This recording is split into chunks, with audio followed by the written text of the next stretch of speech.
what we're doing today as part of this event is we're launching Mike we've given him the title that he's also sort of come up with himself, of a community engineer. And the idea is that it draws a little bit on the heritage of the region's engineering past, but it also speaks to that spirit, that kind of really deep spirit of community engagement that industry bequeathed us with. And we know that Mike has got a sort of untapped reserve of energy that we think the university could really benefit from understanding. We could benefit from understanding how that can support our practice, our teaching, our research. And in the spirit of that, we've engaged Mike in this project to really understand how he does what he does. So we'll be making some work about that, and we're rolling out a series of events to support that. We'll do a couple of tunes and then we'll get Infanct Hercules singing along. I've come to Haverton Hill because my grandparents were both from Haverton Hill, and I'm very proud of it. My name's Mike McGrother, this is the Haverton Hillbillies, and heads down, boys. Are you ready? I'm ready.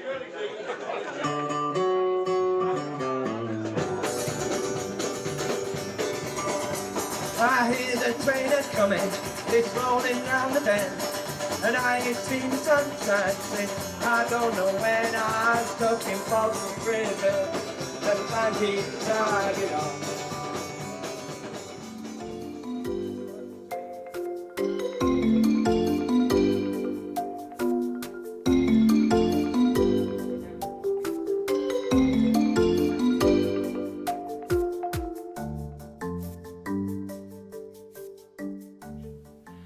So here I am back in AHRC, which is my second home, as a lot of people know, in Stockton. Spent a week looking at what I do, why I do it, what effect it has, and I suppose with the aim to try and unpick it a little bit and maybe enable others to have the kind of life that I do and look as well as I do after all these years of being a community engineer. So we're going to unpick whether even that term is relevant, whether the term really matters, but more so how other people can make their place feel better, and I suppose, like myself, in doing so, make themselves feel better.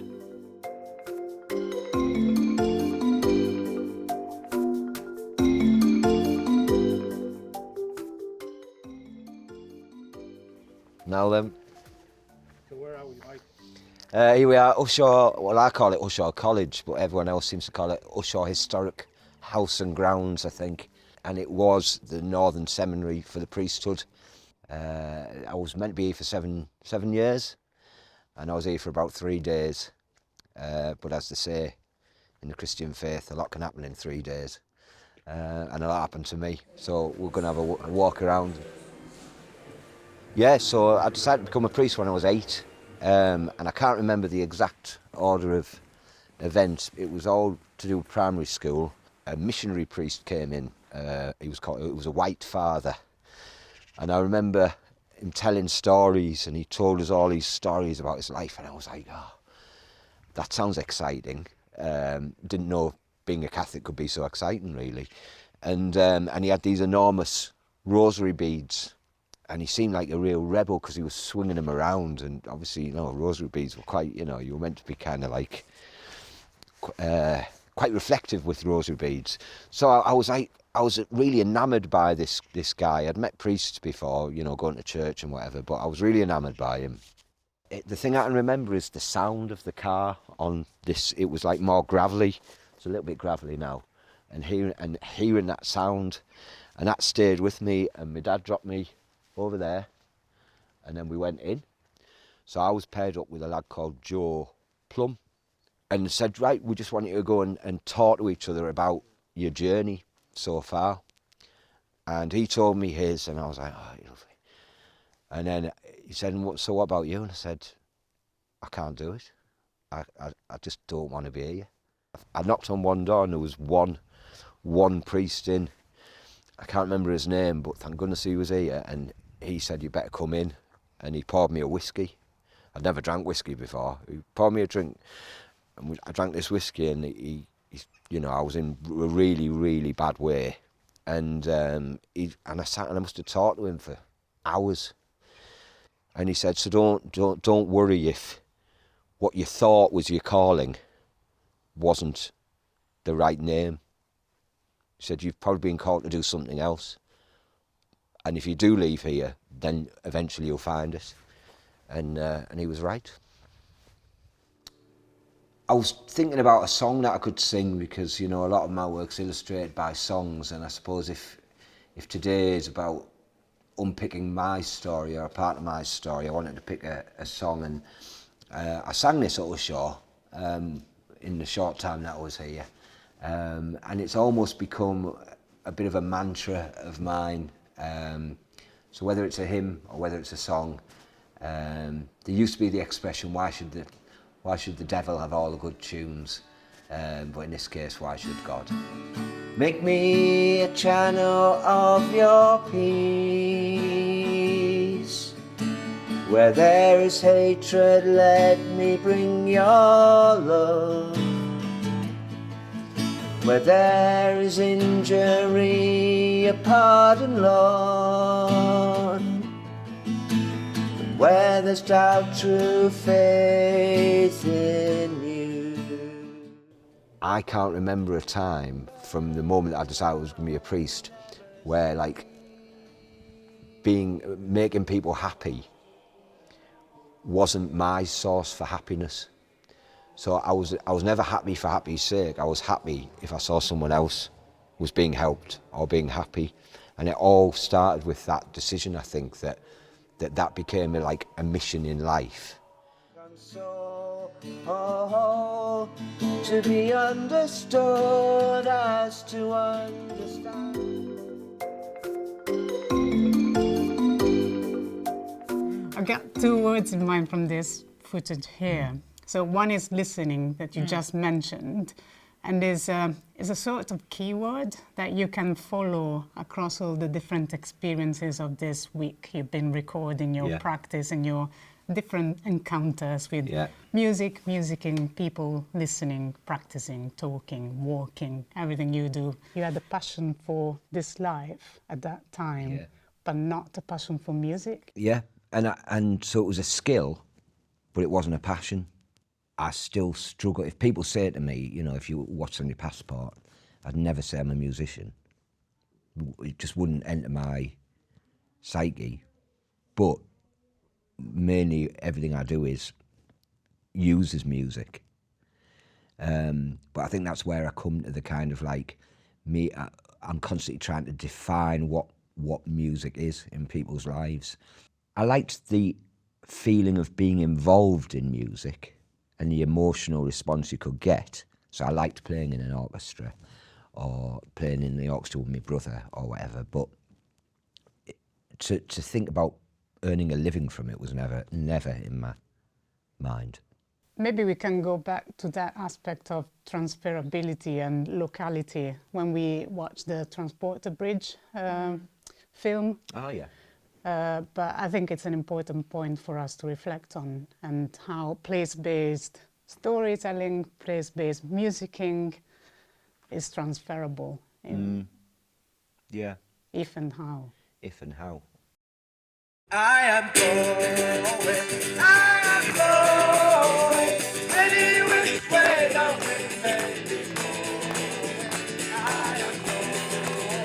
I am going, when streams of whiskey are flowing. So I did some research, found out that my granddad was this riveter who spent his days hitting things, and then the rest of the time in a pub over there in Haverton Hill, he was known as the Lark of the Port, or the Lark of Haverton Hill. But I've always had this massive affinity with the Tees, with the bridge, and with our identity as Teessiders. The middle house, he'd pump mountains and morn. He said it's up there every night, till all of us were born. I once asked him why his singing stopped. He never said nought, but held me tight. And then we walked up Hope Street to the docks. today at church tonight. Grandad, as I say at the end of the song, he had to go away like a lot of his contemporaries to get work with his hammer. I don't think, to be honest, he went very far. I think he might have gone to Billingham. In fact, I know he went to Billingham. He ended up living in, he lived in Haverton Hill, and then he moved to the new town of Billingham itself, in one of the new houses over there. All around the town, all around the town, all around the town, this heartbreak. I think you mentioned something about your affinity with the bridge and the Tees to shape your identity as a Teessider. So I would be very interested in hearing more, if you can unpack that. Yeah, I mean, Transport is iconic of Teesside because its colour, its stature, but the fact that a lot of people of my generation, 2 generations back, that would be their daily commute, if you want. You know, it was there was no A66. That was it. You know, going to and from work. From my point of view, there's just that lovely metaphor of my granddad's first job being a riveter on and around the Transporter Bridge. So he created the means for people to connect, and then on a night created another way for people to connect. I think places provide the contexts for local narratives. I think they're really important. So now it's a challenging question, right? Okay. So, for example, this film here Yeah. was created as part of a national festival supported by the British Academy. It was the Being Human Festival. We had people coming from other places, international newcomers, as I am. And your stories are really hyper-local. So do you think that people like me would miss certain elements of your story sharing? Or what is something, is there anything else that I could pick between the lines that will make me still appreciate the complexity of the narratives you are sharing? I've spoke over in Bolton, University of Greater Manchester, recently, and I told my granddad's story, like I do. They just wheel me out, and there's my granddad's story. And at the end of it, it was kind of, we were talking about local stories, and a guy from Nigeria put his hand up and he said, "We don't do anything like this. I've never asked my dad anything about his family." He said, "But as soon as I leave here, I want to find out more about him, because that tells me more about me." So I think whether it's about the place, like whether it's about a bridge, I don't know if people resonate with bridges. Like if I talk about the Transporter Bridge, and I don't know, you might have a bridge in Naples or whatever, you probably don't instantly think about the bridge, but you might think about the granddad, or you might think about a sound, or you might think about I sing this song about the lark and the swans, and I talk about the cranes and the way the industry changed and whatever. I think there's generally, if the story is rich enough, there'll be something in there that people pick up on, I think. But it's finding the richness of the stories. I'm known by them all, by the accents and gall, and friendships and more. As you know, what I'm doing is trying in over a week or so to reflect all the different things that I do or have done over the years, and most of you have been involved or know that I had a big affinity with Vin Garbett. So today we're doing Vin's Way, which was the walk that his son Tim and Craig Hornby kind of created during lockdown to tell Vin's story. And this whole week is a similar thing. It's really difficult for me to look outwards or look inwards in how people perceive the kind of work that I and other people do. So today's to kind of reflect on that. We went to London recently, and again I told my story in London, and the idea was to talk to creatives, whatever that is, and academic people and people with bigger brains than me about my work. And the idea was that as they listened, they would maybe identify things like the key skills of a community engineer, which is what I call myself, even though I don't know what one is. And the things that they came out with were words like, they said, bringing skill without pretension, empathy, advocacy, courage, optimism, synergy and creativity, passion, integrity, visionary, being a connector, and curiosity. Someone asked, like, well, what do you mean by engineering? So it's about the way, the kind of taking the skill that you've got and using it in a way, in my mind, to fix things or to bring things together, such as the bridge. So my granddad was a riveter, but without all the other parts and the other people working with him, they'd never have built that. Every town in between, I'm known by them all, by the accents and gall, and friendships of Margaret and Queen. I've got lots of friends on. I think Vin, whilst in my eyes was like the master storyteller, he kind of recognised that everybody should have the chance to be able to tell their story. So he was a great listener, going back to those skills that I said at the beginning. He was an empath and he was a listener. So I've got some of his songs, which I suppose I may as well sing. Pink salmon once swam in the clear crystal cliffs, but now no pink door, so thin shore. So we were talking about, so today we're analysing this term community engineer, or I'm doing that throughout the week, and my reflection was that I don't think you can engineer a community. I don't think you should engineer a community. This is where the kind of conversation began, in that I think what you can do is create a context or a plan. Yeah, you can plan. You can create that plan and that context that enables the important parts of community, which is people's voices, people's stories, to an extent their songs, to be heard. But then it's very much, you have to leave that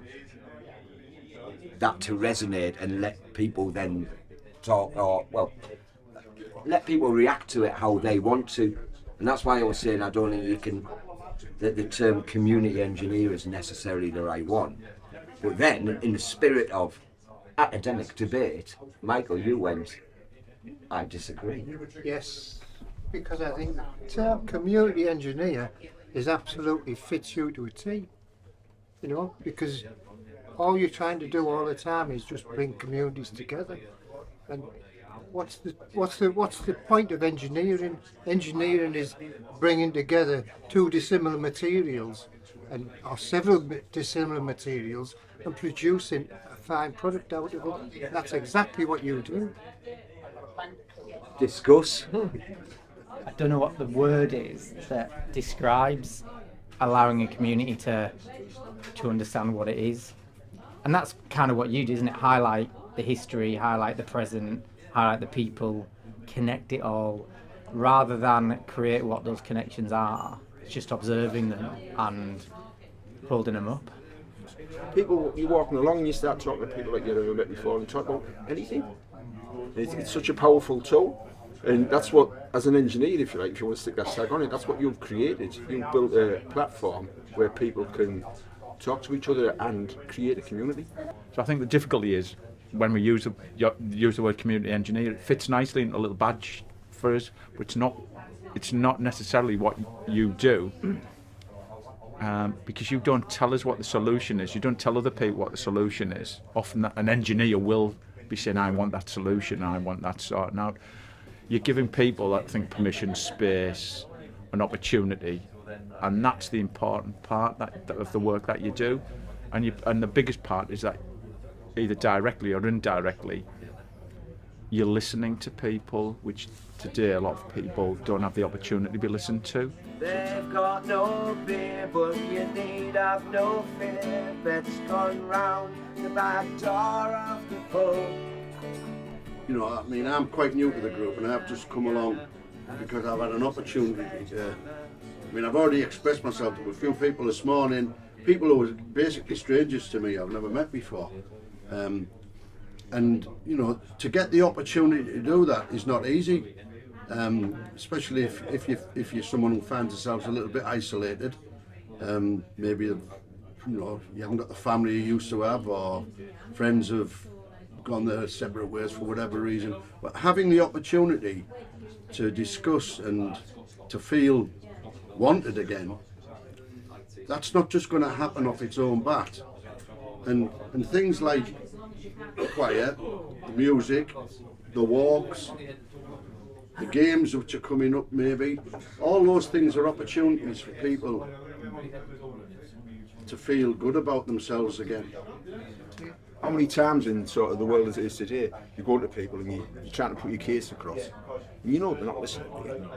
They're just giving you a bit of lip service and that. But I can honestly say, since I've been involved in the choir and the things I've done with it, people I've talked to, they're listening to you. In education, they sort of use the term scaffolding to support a child as they work through their journey of learning and maturing and developing. And so I'm going to call you a community scaffolder. Because that's what you're doing. You're providing that support, that structure and framework for people to find their own way, perhaps. And if you're talking about community, there's a massive identity element to that. Everybody connects with some element of that brings people together. Like Teesside has an identity, doesn't it? It's quite a young one. It's different to Newcastle and Sunderland. Dad talked about that a lot, but that's what's important, because that's what makes the collective connect. There's some sense of identity. So you could have it in every area, but you need someone who understands or has a concept of what the identity is, and not because they're creating it, because they can see it, they can spotlight it, and that's what is like magnet for people, because that's how people can then share and connect, because it levels people, doesn't it, if you're all part of a similar thing. It's all around the town. It's all. So Tim, I do. your dad, Teessider. One of the things I've always wrestled with is, can what I do work in a completely different community? So if I headed off to another part of the UK or another part, would they get it? But your dad would go around the entire world, let's face it, and tell tales about, not always about Teesside, but a lot of stories about the Teessiders. Why did it work? I think if you understand something and feel something, I don't think you as a audience participant, I don't think you need to understand it. I think you can connect with the emotion of someone who means something. So if you're earnest, if you're honest, I think you can connect with that even if you don't understand it yourself completely. I think the other side of that is you can be interested by it. So if it's not your community, you can either recognise it and feel a connection, but if it's something totally detached from your world, something totally detached from what you understand, you're educated by hearing about it, right? And so you are, or should ideally be, interested by it. And so I think you could do this anywhere, but I think it would involve that community and identifying somebody who is invested in that community. And I think that's why people listen to Dad, because he was so invested in the heritage of where he came from and that community that he meant what he said. And you are, and you mean what you say, and there's emotion connected to that, and it's powerful. And everyone here seems to, when they say anything about, even talking about this engineering title, and see on people's faces, so you can't deliver that to someone and say, this is how you have to be. That's like organic, isn't it? And here how we could sing up for those nights would bring, singing for hours on end. Once we found the key, oh, on harmony, those drunken voices would end. Heart of my heart, just for a start, walking my baby back home, when it comes to an end, it's let's sing it again. They don't write them like that. My beautiful valley of peace.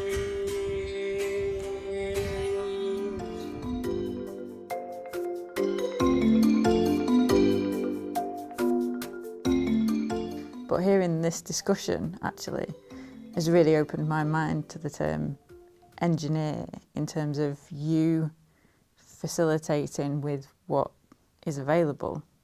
So your community, a brief set by the community or someone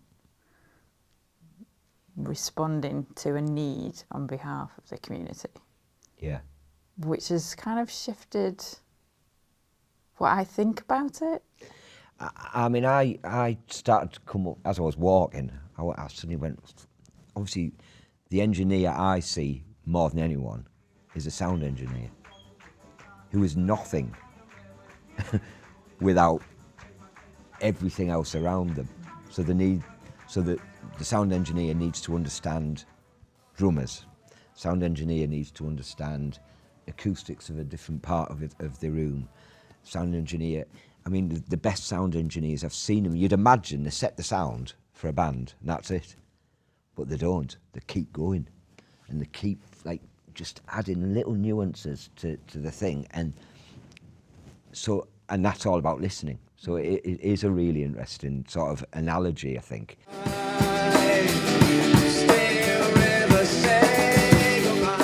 But in fact, one of the first chemical factories in Teesside was built by a man whose statue's over there. Now there's Vaughan, we know about him and his iron, well, some of you won't. I think it was in the 1870s, so yeah, the 1860s, 1870s, about 20% of the population of Middlesbrough could be described as immigrants. They were from all over the world, mainly Ireland and Wales, but because we were a port, from all over the place. There was a court agreement made in America, I think it was in the 80s, that it was out of copyright. No one would ever have to pay for the copyright, so it's free, so anyone can use the song. The things that I now get involved in, they all have to have a story behind them. And then I try and find the best way or a number of ways to tell that story. So like the sunflowers thing, some people just grew a sunflower, but they knew there was a character of the story, this bigger story about World War I. They became part of that storytelling just by growing a sunflower. Or other people did some research, or other people joined a choir, or other people made embroidered little, badges or whatever. So, but the story is the thing that connected them all. And I think that goes back, we'll probably move on from Ushaw. And I think what is important and what is transferable is to really give everyone an opportunity to reflect and identify those tools for reflection. Because if you get the right story and the right narrative, it doesn't matter which part of the community you're from, it'll resonate in some way. Whenever I've been in an environment where people have been sharing stories, I've only seen positives come out of it, even if it can be a difficult telling or a difficult, like Graham McIver, who is going to, he's leading the next Ali Brownlee Social Club. He's going to tell a story about how he lost his son to suicide. But I've said to him, but I don't want to just hear your son's story. I want to hear your story, because that's the bit that we're living with now. So, yeah. And Mike found out that Peter had took his life, and then he got in touch and just said, will you come along to a walk, you and your family. So and a lot of his mates, and that was it. It was just brilliant. I went through a period where I wouldn't come out, after his funeral and things like that. And then Mike, he was on the phone, come out with the lads. And I've met, they'll phone you and they'll bring you out. Instead of sat in, I was sitting in on my own and it dementia. So coming out, it's kept me going. I've nothing else to say. Today is a holiday. Go! Being a part of something is better than being apart from absolutely everything. And I think a lot of the men in particular do especially the retired ones, they say they're just not, they don't, yeah, they've got the family, but there's nothing else they genuinely feel connected to. I'd never felt so proud to come from Teesside as doing some of the stuff that we do. We sing songs about being from Teesside, we sing songs written by people from Teesside. I think that's an enormous part of what underpins what we do. As a group of people enjoy singing and come together from different groups. We just practice here, then we do the performances in other places as well, yeah. If I didn't come out on a freezing cold Thursday evening, I'd feel like I'd lost part of my social life, part of my life. It's that important to me. Certainly what the choir does for the community, and particularly in the events, it's fantastic being part of something like that. I mean, I'd never performed until I joined the choir, and now in the last 6-7 years we've just been in some unbelievable places, auditoriums, switching Christmas lights on. It's just been fantastic. So being part of the choir makes me feel like a somebody. You feel as though you're sort of contributing. So a lot of people have referred to me as a storyteller, but I'm like, Infanct Hercules are the storytellers. They are the stories and they are the storytellers. And in fact, because they come up with their own harmonies, they are the creators. Infanct Hercules, very much a bridge between the past, the present and the future. But the song ends with the message that I think is what today was about, which is Infanct Hercules, we will go marching once again. Infanct Hercules, we will go marching once again. Infanct Hercules, we will go marching once again. Infanct Hercules, we will go marching once again. Infanct Hercules, we will go marching once again. Infanct Hercules, we will go marching once again. Infant Hercules, we will go marching once again. Infant Hercules, we will go marching once again. Thank you very much. Cheers. That's a brilliant thing as a human being, to be able to do something that then that you can visibly see is making other people feel better. Brilliant. Yeah, it's the sharing of the joy, it's the sharing of the experience, it's the celebration of connectedness, I think. And then it returns and you feel better. So you feel better because they feel better, which makes you feel better.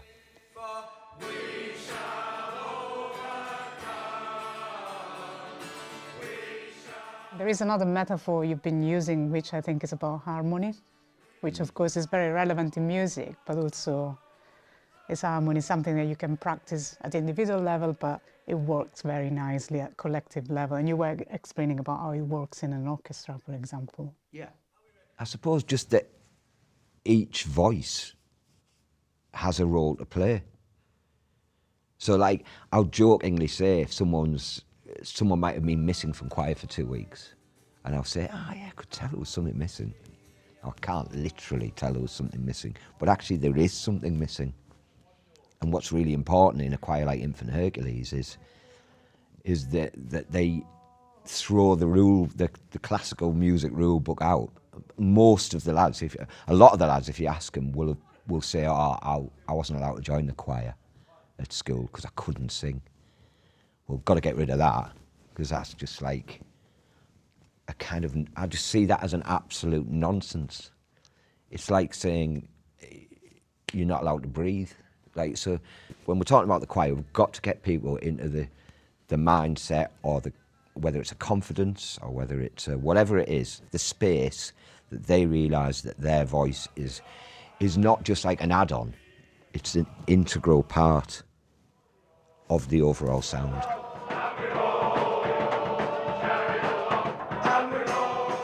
Music will become more effective if you're connected to it.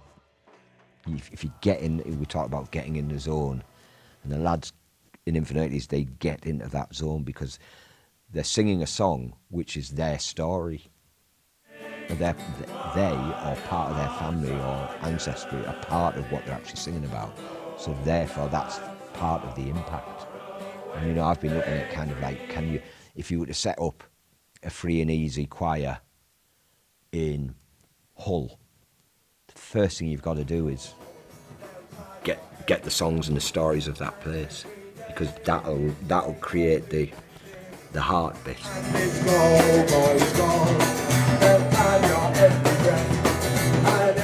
Will this change the way you do things, having seen all this footage and had these discussions?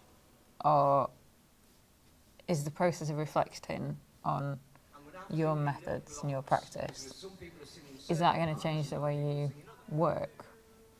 It's definitely made me think a lot about, like, what are the transferable skills, I think, and what aren't. And actually, that's not a problem. You know, so you don't want to recreate lots of mini mics all doing the same sort of thing, because it's actually impossible. And it actually, that is the complete contradiction of what I'm trying to do, which is about enabling individuals to recognise that they've all got worth within a community. So therefore you can't replicate, and you shouldn't. But I wrote a song about my granddad, because my granddad used to like to bring people together in the pubs in Haverton Hill, and he liked to think that if you sing together, you're not going to fight. I think, to use an industrial term, I've served my time. I feel like I've served my time, and very similar to men and women who served their times in the factories and the foundries and the shipyards, and then went out and influenced the world. I kind of see that's where I'm at. So, like,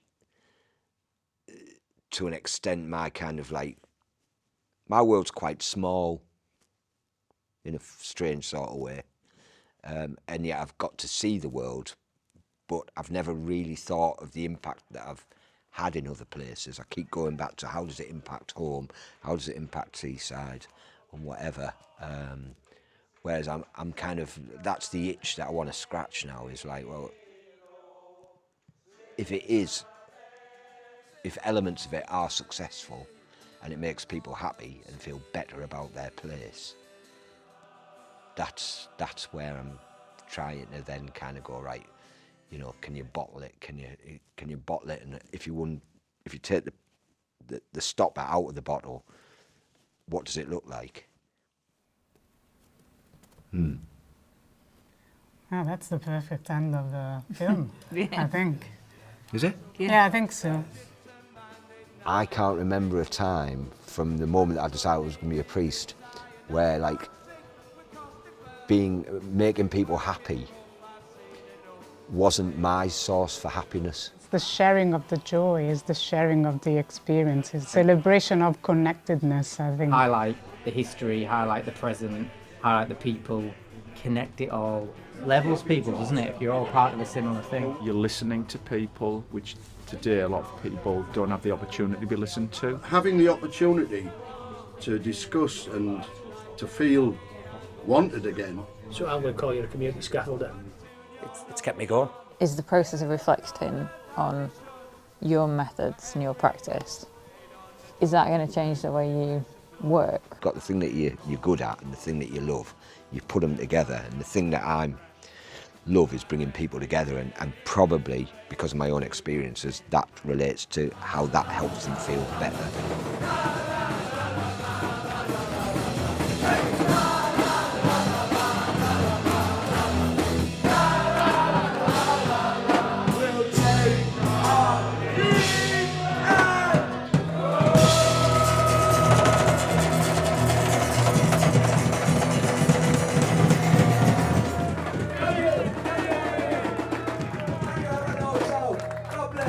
We'll see you next time. We are Infanct Hercules and the Riveting Hercules.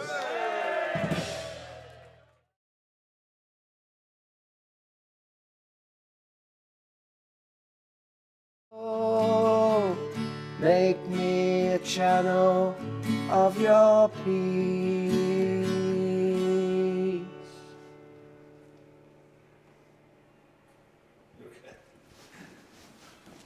Sorry. No, don't worry at all. Good. Enjoyed that. Thank you.